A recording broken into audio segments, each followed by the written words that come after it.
friends. Welcome to Sky House Herbs podcast.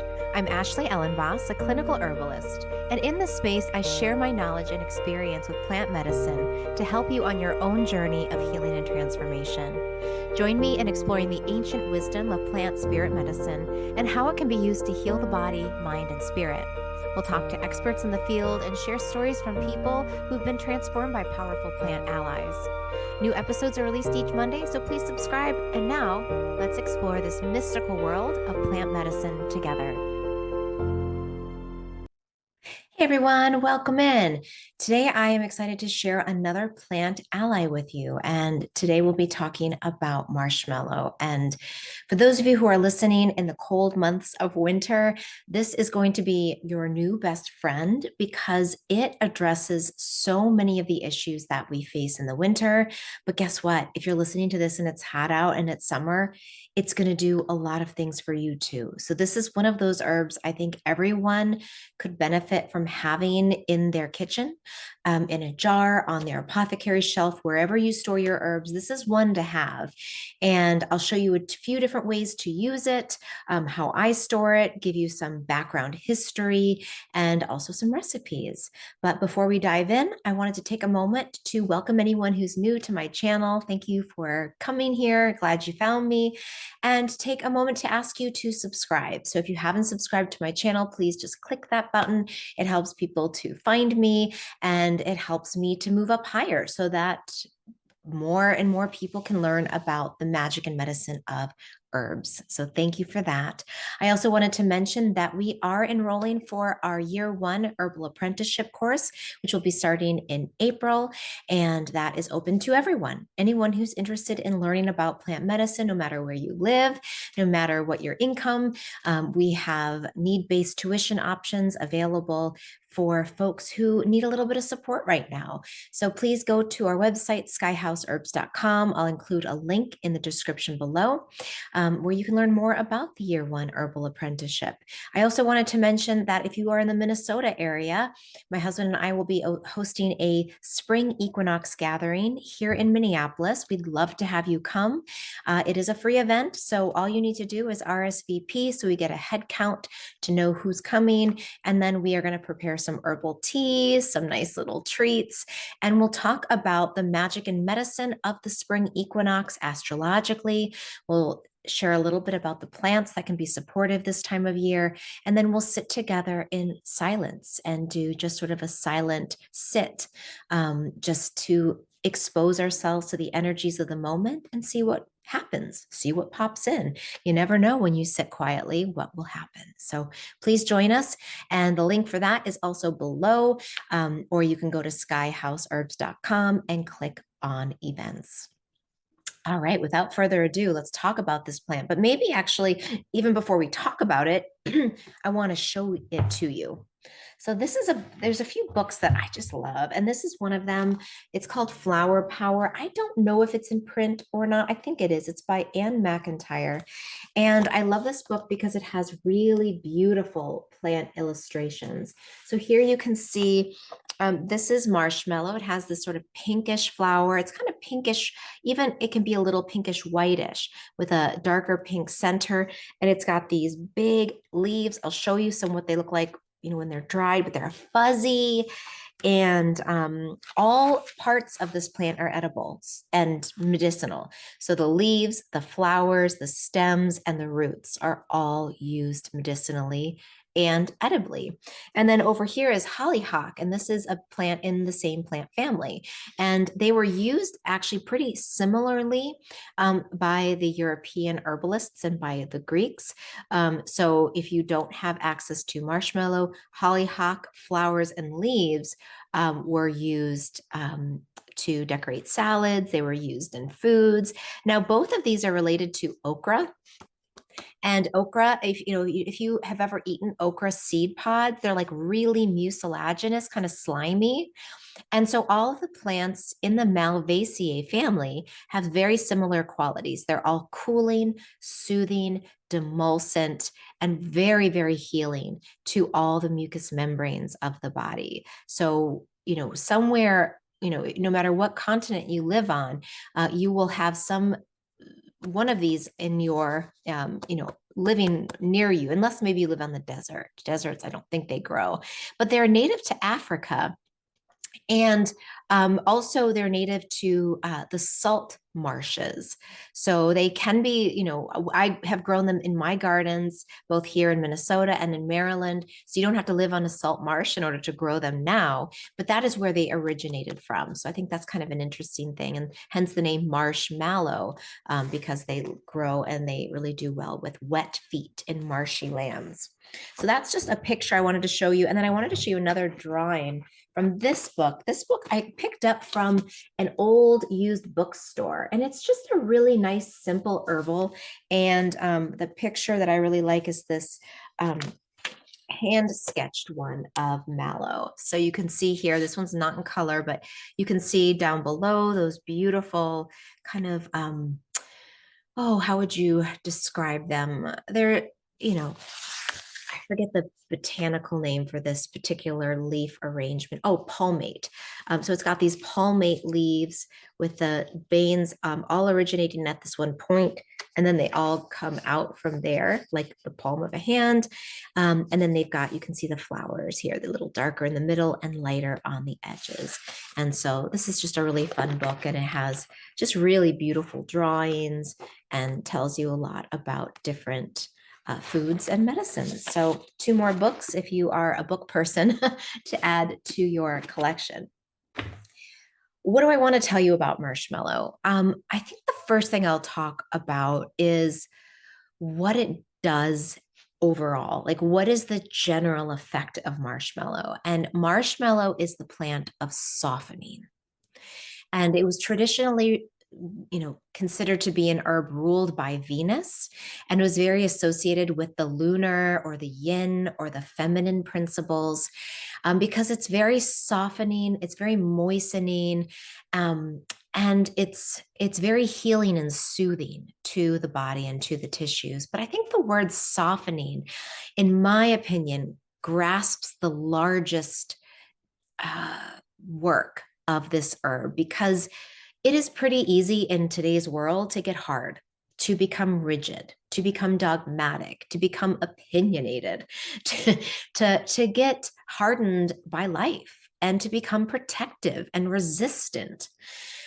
And I think one thing that benefits many people, not all, some people are already very soft, so they've already got this pattern down. But if you're a person that tends towards hardening, walling off, tend towards isolation and restriction, marshmallow is going to come in and it's going to be like doing this to you. Like, it's going to just give you a nice little pet, a little smoothing out, a little softening, and it's going to just give you everything you need to feel relaxed, open, spacious, and nourished.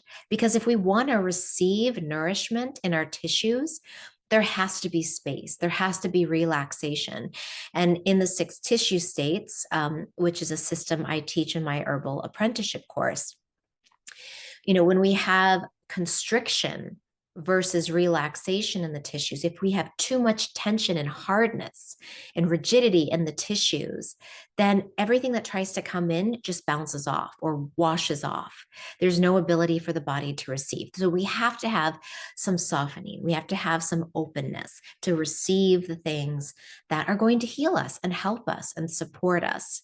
And of course, if we're too open and too porous, then everything comes through and we can't hold on to anything, which is also not balanced. So we're looking for balance. And most people that I see in my practice usually are dealing with more hard and dryness than they are openness and relaxation. Most. All right. So the energetics of this herb, marshmallow, it is cool and moist. So this is a really great plant for those who tend to run hot, tend to have inflammation, maybe red on the face, maybe you tend towards reflux, any sort of irritation in your mucosal membranes, maybe a sore throat, any time where there is inflammation and heat and redness, marshmallow is going to come in and cool and soothe. On the same hand, anyone that suffers from dryness, that could be dry skin, dry mouth, dry eyes, dry hair, dry bowels, you tend towards constipation.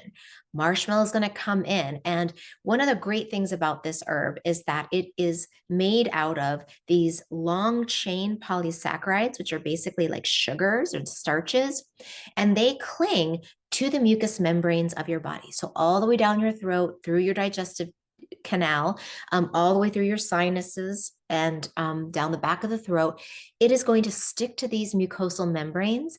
And then it has an open OH group. So it's going to bind to water and it's going to hold the water to those tissues.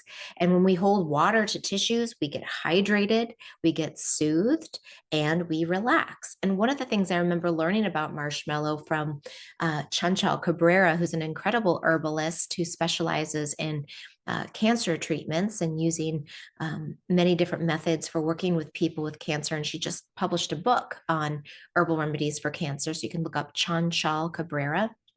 She's in British Columbia. But when I did my internship with her, I remember her telling me about the importance of these mucopolysaccharides, because not only do they coat the mucous membranes, but they also coat and they hit the what happens reflexively is when these polysaccharides coat the mucous membranes, it sends a reflexive signal to the vagus nerve to relax and to send a signal to the nervous system, the central nervous system, to relax. So we know that the vagus nerve is initiated when we take deep breaths, that the diaphragm, when we take a big breath in, the diaphragm massages that vagus nerve, and that helps to create a feeling of relaxation and reduction of stress and anxiety.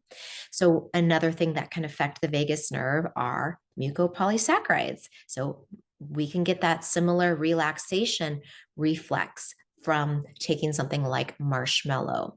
And I wanted to show you the two different forms that I use. These are the marshmallow leaves that I grew from my garden in Maryland in 2019. So I need to use these now. And that's actually really good because look at my marshmallow root supply. I am almost out of marshmallow roots. So now I'm going to go to my back stock of leaves. But, most herbs, if you keep them out of direct sunlight and you keep them in an airtight container, they will last a long time. So these are still, good to use. And can you hear that? They're fuzzy. Isn't that a nice sound? So they have these beautiful little hairs on them. And these hairs are kind of similar to the hairs in our respiratory system, these little ciliae, which are helped to kind of bind pollutants or bind allergens that enter into the lungs, and it increases the surface area also for oxygenation. And so one of the affinities that this particular part of the plant has is for the lungs. So for lung, anything that has to do with the lungs, lung dryness, coughs, asthma, then the marshmallow leaf I find to be the preferred part, because I'm looking at the doctrine of signatures and saying this has a likeness to lung tissue.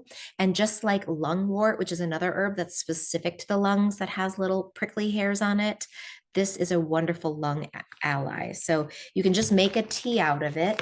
When they're fresh, you can add it to salads, but these are dried. So I'm just going to start using these in my tea blends over the course of this winter. Now, the root, which again, I'm out of, it's just a white, very normal looking root. These are really great to use as a tea. And so there's a few ways you can brew it as a tea.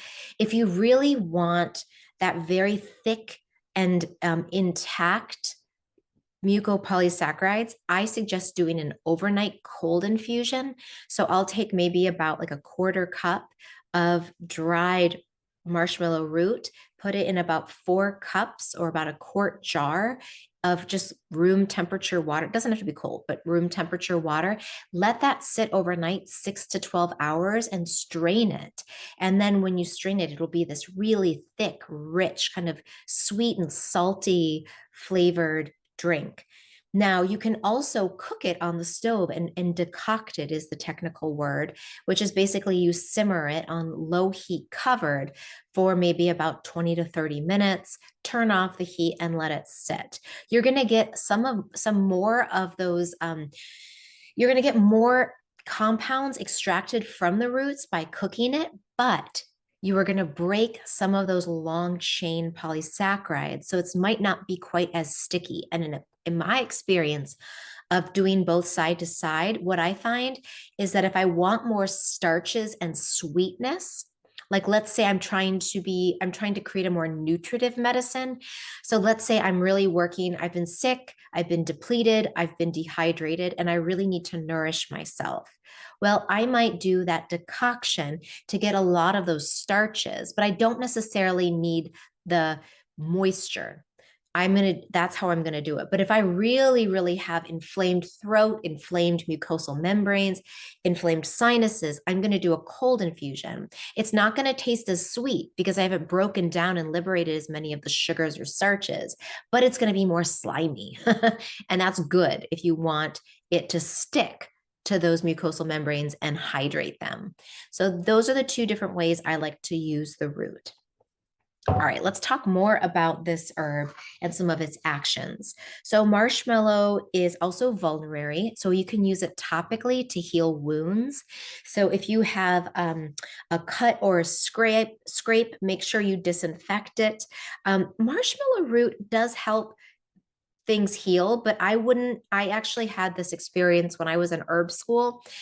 I was not paying much attention. I was taking a pair of scissors and trying to pry a picture out of an old picture frame I got at an antique store, and it slipped off of the picture frame and it like gouged my arm, and I like seriously gouged my arm. So I cleaned it out and I was like, oh, I'm an herbalist now, because I was like 25 in herb school, and I was like, I'm going to use my herbs. Well, what I didn't do was I was like learning about marshmallow root, and I was like, oh, it's a vulnerary. So I took marshmallow root straight up, and I soaked it in water, and I put the root on, and then I bandaged it up. And what I didn't realize was that I didn't strain it, so there were like fibers in there, and it ended up getting infected. So the edges were healing, and it soothed it, but it ended up getting more infected. So then I showed my herb teacher, and he was like, oh, what did you do? And I told him. He was like, yeah, you at this point, you definitely need some antibiotic herbs, because I started getting like, that little red line, which is like, oh, we're getting a blood infection. Great, Ashley. So I switched over and I started doing some tinctures of golden seal and I think Oregon grapefruit. I started taking Oregon grapefruit and echinacea internally. So I had to go at it from both ends, because I just, I didn't know. I just looked in my herb book and I was like, oh, I can just put it on, but you can't. I would say what marshmallow root works best for as a vulnerary are stings, bites, and burns, but not deep cuts. So there you go. You can learn from me. That's not what you do with marshmallow. And what you don't do is stick the wet root on an open cut. What I would do for a burn or a sting or a bite is you can soak the root in some water, strain it, and then apply that strained tea in a compress to that red inflamed tissue. That's going to help, especially with bug bites or bee stings. That's going to feel really soothing, and you're not going to have a bunch of chunky stuff that could cause infections on you. Some other actions and I want to say this too, it is a vulnerary internally as well. So it's one of its longest historical uses was for ulcers. So drinking the tea, drinking the decoction, and taking it internally was also a way that they would use it to heal up internal sores like an ulcer. Let's see, what else did I want to say? Oh, yeah. So Matthew Wood, in his Earthwise Herbal, points out that all the mucous membranes of all of them, it seems to have the greatest affinity to the kidneys and healing inflammation of the bladder. So if you're one of those people that tends to get chronic urinary tract infections or bladder infections, this can be a really nice one to use and to add to your daily regimen. And if you start to feel that little tickle coming on, like, uh-oh, I think I'm starting to get into a UTI, using this in combination with uva ursi, and drinking tons and tons and tons of water to flush your system out, taking out sugar, those are some great ways that you can really help to build the mucosal integrity and the mucosal microbiome of your bladder, because our bladder has bugs in it, like good bugs. Just like our gut has a microbiome, our bladder has a microbiome. And marshmallow has all of these good fibers that can help to feed the good bacteria that lives in our bladder and in our gut. So that's pretty neat. It's also really good for, I mentioned, gut inflammation, dryness, constipation, and for those who suffer from nervousness due to depletion and exhaustion. And that's what I've used it in my practice for. If I have a client who's like a little shaky, they've got like, you can just tell like their hands are shaky, their tongue, they stick their tongue out for me to do a tongue analysis, their tongue is quivering. And I'm like, okay, they're very depleted. Then I'll often use marshmallow root and a formula to help kind of boost and give them more nutrition. And this would be a fine one to do as a hot infusion or as a decoction for getting those starches and those nutrients in. I also wanted to mention that some of you might be wondering about marshmallow and like those confectionery marshmallows. And originally, I wanted to read this. Marshmallow root was traditionally administered to children who are experiencing dry, irritated throats and other similar issues.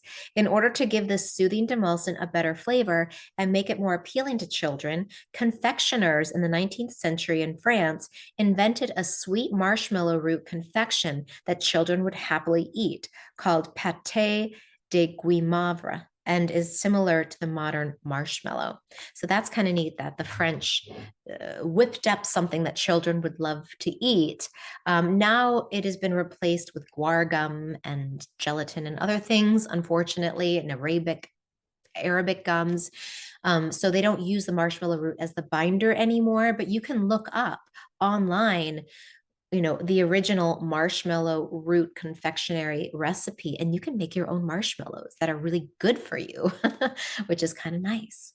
I also had, what else did I want to tell you about this? Oh, this was kind of an interesting quote from Pliny, who lived between 16 and 79 AD. He said, "Whoever shall take a spoonful of the mallows shall that day be free from all diseases that may come to him."